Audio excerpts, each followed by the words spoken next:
May mga sitwasyon sa buhay natin na di natin maunawaan kung bakit kailangan nating pagdaanan. Mga panahong sobrang hirap tayong tanggapin ang mga katotohanan.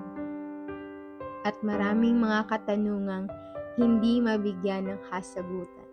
May mga kagustuhang hindi naisa sa katuparan na nagdudulot ng hinanakit at kalungkutan. Higit sa lahat, may mga mabibigat na pagsubok para bang ang hirap-hirap malampasan. Kung minsan ay nagiging rason upang hindi na lumaban.